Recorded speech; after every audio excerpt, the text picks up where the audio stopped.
Catus Maximus here, this time with a quick review and teardown of the PowerShot and EasyShot forward action manual hand staplers or tackers. And forward action was the big selling point of these. I remember when they hit the market, they really pushed them. They were just everywhere, and then they quickly disappeared.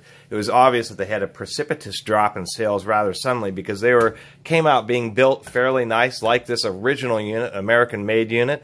Then they started being made overseas and were actually a bit cheaper. This is also to kind of discuss why they didn't really take off, why there's some ergonomic issues that they were trying to solve with the forward action staplers, but they just didn't work very well in practice. And part of how PowerShot didn't really, I think, try hard enough. They didn't make a stapler that, one, was heavy duty enough. These larger ones are cast aluminum body, which seems pretty nice, but when they get dropped from various places, scaffolding and that kind of stuff, and oftentimes you're using a manual tacker or stapler to put up some kind of signs or what have you, Christmas lights, etc., that the cast aluminum body would tend to want to crack and break, which was an issue. And then, of course, the final issue is they just simply did not have enough power. And if you're going to come out with a new product in a market that has been established for decades, such as manual staplers or tackers, you really got to have something more than just an ergonomic design. It's got to easily be as powerful, and really it needs to be more powerful than any of the other units out there. These really need to be able to drive 9/16 staples into hardwoods, and they really didn't do that and suffered. Now I hardly see any of these anywhere. The ones I do see are almost exclusively at thrift stores, and sometimes I've seen like 10 of these piled up, and many times the mechanisms are broken and they're no longer operating. When you push the handle, you don't get the actual stapling action. And so we're going to take them apart to kind of see what potentially could cause those kinds of issues, as well as compare the original versions versus the ones that were started to be made overseas. These smaller ones were sold as essentially high-power office staplers. The reason that they were an issue is they chose to use what was more of a commercial tacker-sized staple, commonly known as the Aero JT21. That is normally used in higher quality staplers such as this Aero JT21 or this Stanley light duty sharpshooter here. And so that made them have a difficult issue. They were initially sold as, the idea was pretty nice on these because you have the snapping action, and how that works on these and the ones I just showed. Actually, we'll go ahead and pull out a Duo Fast here. Standard staplers, and we'll just start off with that, have always traditionally been this style where you grab the handle and then you push down backwards. So when you're stapling something, you grab the stapler and it works pretty nicely. The idea here was that you would push forward, giving you a much wider surface to press on and giving you better, intentionally, or they were intending to give you better and easier ergonomics. So as you use it over longer terms, you would have, less wrist and arm fatigue versus using a more traditional style. Now, where the issues really come in are twofold. It is true, this is a very large ergonomic handle, handle that you get to press with just a lot of force. But the two real issues, I should say the three real issues are, even though this was a good idea, it has quite a few fallbacks. One of them is if you're using this to do a lot of activities, such as install insulation, where you have some kind of area where you need to have the stapler right against, and then you're driving staples into a corner or close to an edge where you're pushing it close to something, they're more difficult to use because your hand is all the way up here. So you're trying to push the stapler and have your hand clear whatever wall or something that you're against, and it's much more difficult with a stapler like that versus a more standard one where you can just put it against whatever you need to and then drive the staple. The second issue is actually grip size. Even though this looks pretty big, it's actually not so bad, and as you staple, you see your hand gets really close. It's really nice as the resistance increases to where it's about to go. You have the greatest amount of grip force because you have a small circle that you're forming with your hand. The issue with these is they have a large grip size, so some, particularly women or people with small hands, much more difficult to operate the stapler because you have to have this distance here is just huge. And so what ends up happening is somebody with smaller hands has to grip it down here, and then you get much less advantage because you're not pressing way out the edge of the handle, you're pressing down here and you're having to actually work pretty hard. The third issue was the idea that it would give you less fatigue if you were running lots of staples. And the reason that that doesn't work on these is because humans, and essentially the way we're evolved, we're much more accurate pulling with our arms than we are pushing away. We have a lot more strength to be able to pull ourselves up.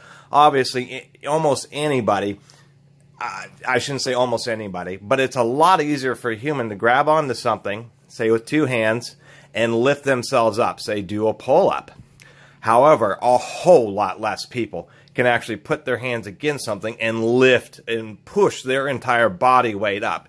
Doing a handstand pull-up or push-up is exponentially harder than doing a pull-up. And that same property applies here. Because you're pushing away, you're using a weaker muscle group, meaning that you ultimately will become fatigued more quickly than the design where you're holding it and then you're using a muscle group that's more pulling towards you, which is ones that are more naturally developed and naturally stronger. It's the same reason that you get easier and more accurate cuts with a saw if you have the teeth to point this way so it cuts when you're pulling rather than it cuts when you're pushing. And so that would be the real three detractors. Generally recommended not to get one of these because the ergonomics really just don't work out. There are some people who kind of like these, but I've noticed when I've driven a bunch of staples, those are the exact things that I started noticing, was that they're just not exactly cut out for what they're supposed to be, and that they're massive size.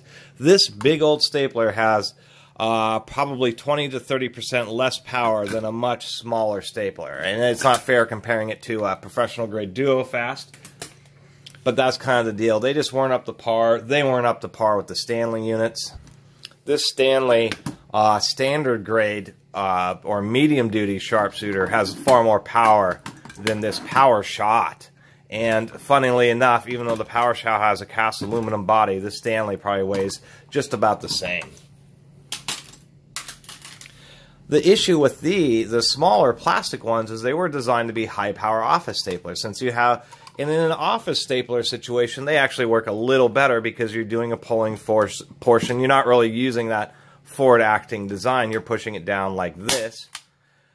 It makes it nice for an office stapler because office staplers tend to be entirely manual. They're just direct acting, kind of like that review with those hammer tackers or hammer staplers.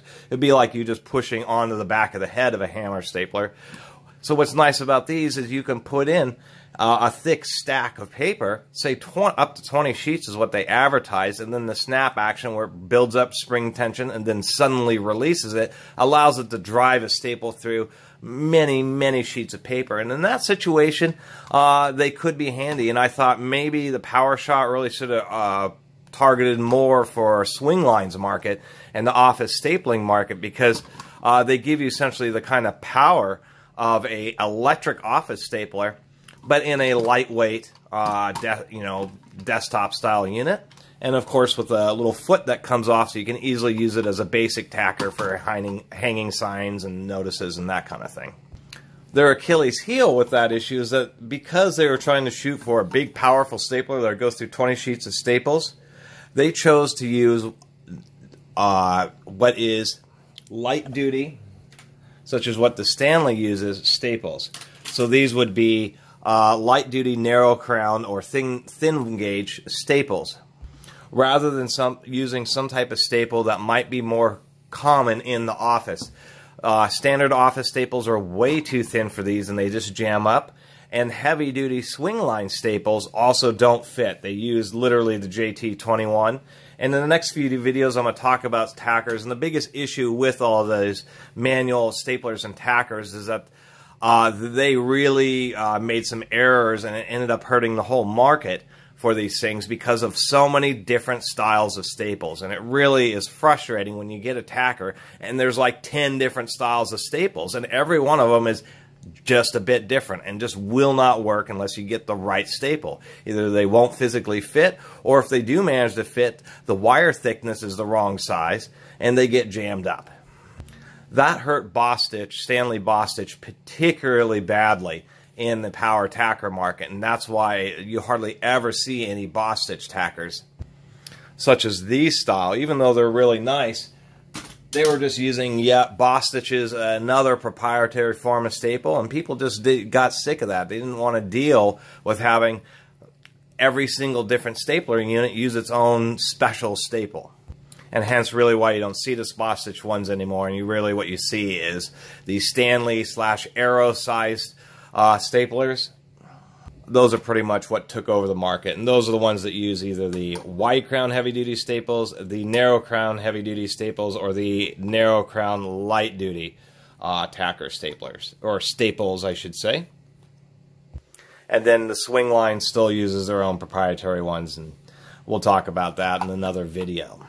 Let's get a block of wood up here so we can kind of demonstrate the power of these things, or lack thereof. There's also some interesting, weird defects. This stapler right here is loaded, and it's supposed to be an office stapler, and we can see nothing's happening there. And the weirdest thing, it doesn't make any sense, is it has to do with this foot. If I just pull off this foot, there's not really anything in there. That clip just goes into a little hole. Now, voila, look, there are the staples. And that's just something I do not understand about this unit, is why on earth it has some kind of odd defect where just a little bit of pressure from this plastic thing actually prevents it from properly delivering and driving staples. And I'm sure that's why it ended up at the thrift store I found it at for 50 cents. It's really kind of an inexplicable issue, and obviously just hurt them pretty badly. Now, these little lightweight EasyShot ones, I like these plastic ones because they are small and tiny and super lightweight. Even if they're not the most convenient to use, you do have a smaller grip size. It's just a shame that they're so poorly built. One of the big issues here is where the staple's being driven, it's just using plastic as a guide. Literally, this thing would probably only take 10 to 20,000 staples before this plastic gets so worn out that the staples will there would be just too much of a gap, and the staples will start jamming between the blade and the plastic housing. So they weren't ever really built to be a long-term kind of unit. Let's take a look at the larger units here, and these use a heavy-duty narrow crown staple. And in most staplers, you just pull out the staple guide, you put in some staples. And then this was what was particularly disappointing about these units, was for how big they are and how much they hyped them, they were quite weak. So let's get some real solid tacks here. So I was pressing nice and hard. These are tall, the tallest 9/16 staples. And we can see here that they only sunk maybe, probably less than half an inch, probably 7/16 of an inch. And so a lot of arguments of staples. I even had a comment from a fastener company on one of my videos. I was really surprised. I did block it because it just contained too many links to other YouTube videos and to essentially kind of self-promotion. So that's why you don't see the comment from that corporate account on that hammer tacker video. And I'm not going to mention the organization's name, but if they happen to watch any of my other stapler videos, they should know that you really should not kind of falsely claim that you watch my video and then basically use a comment that you're trying to support me as a surreptitious way of actually just promoting yourself. Anyway, and to see what I mean by the power, we're going to go ahead and take the very same staples that I was just driving with that PowerShot. They don't have a variable power level, so it's always full power. And we're going to go ahead and compare it to the Stanley TR110, which would be the standard duty wide crown or narrow crown stapler. We won't even compare it to the professional TR200 to make it even more fair. The Stanleys obviously are a much better unit. They have a nice little lock to hold the handle down. The lock, It has a couple dentons so this little ring doesn't fly around. As far as loading, it's a quick little pinch thing like this.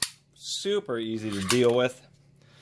Obviously an all steel design, so you're not going to have the same type of issues with it wearing out like a PowerShot. Although the aluminum ones, I'll have to admit, are a little bit better because they do have a steel plate in the front before the aluminum, so they are designed to be a little bit heavier duty. I don't know if they even did that on the... And they did change it, but it's still the same deal on the second generation one too, as they do have a nice amount of steel reinforcing in there. But compared to the Stanley standard grade sharpshooter, which doesn't have any power level settings, we'll just do the same stapling operation.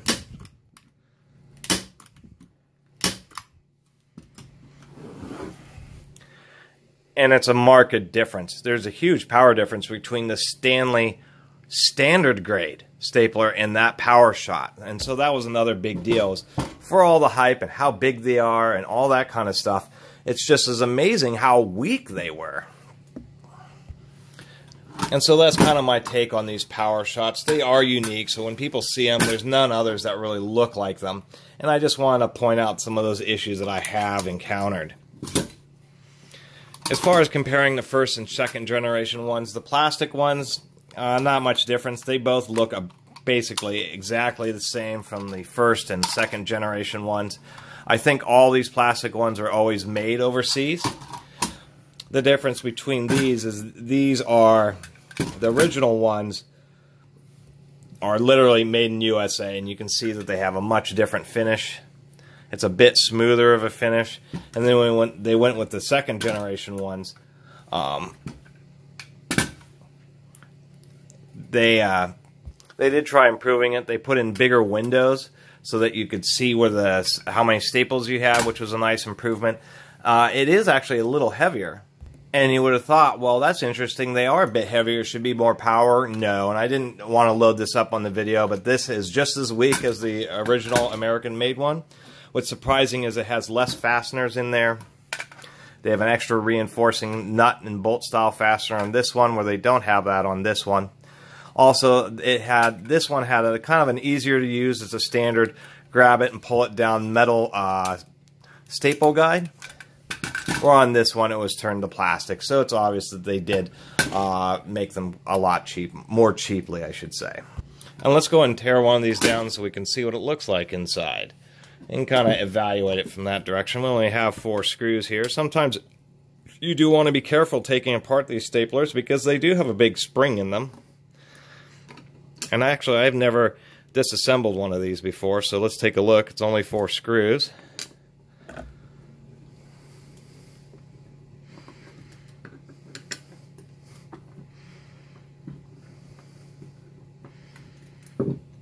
These are bottom loads, so I believe the staple guide does not actually come out. This thing is just kind of different. No, it doesn't come out until we disassemble it. Let's see if we can't work this thing apart. There we go. Looks like there was a guide pin. Oh, I see. That was holding this back here. What is going on here? There we go. And so that's how it looks like inside one of these PowerShots. When you pull on this handle, if I can get it to cooperate. Well, we won't worry about the guide.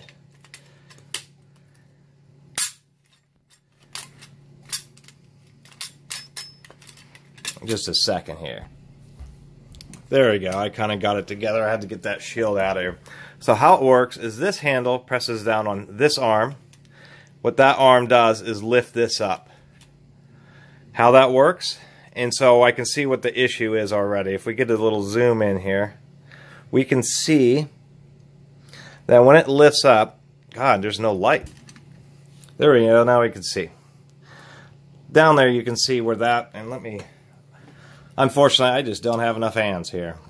When you're lifting that up, and this little piece in front's actually bent over, but it grabs the edge of that hook, and when this gets lifted up far enough, you can see that it starts to fall away, and right when you get to the top, it releases the anvil and it snaps down, thus giving you the high power or excuse me, high speed.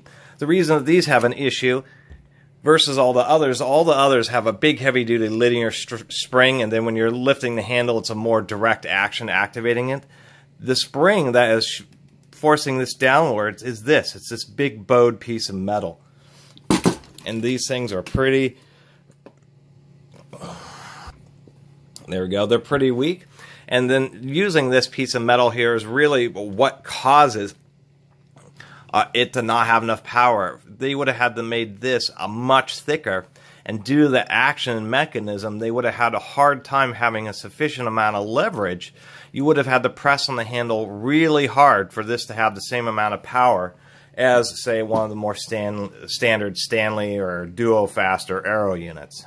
And so that was kind of basically the gist of this video. Was I've had a lot of people swear by these PowerShots, and I've just shown them like that they're actually, you know, quite junky and not very strong, and just kind of wanted to talk about them and show people inside them. And these are actually units that I may keep on the plastic ones, but this one I'm just going to recycle, and I'm going to donate that one. But these are so disappointing for me that I wanted to do this video because I'm going to be getting rid of them. So definitely, just wanted to say, you know, give a nice detailed review of these and essentially recommend to not buy them. Even if they're used, they're just going to be a disappointment, and they're going to end up failing on you and not working out. Anyway, I really appreciate everybody watching, and please subscribe. Catus Maximus out.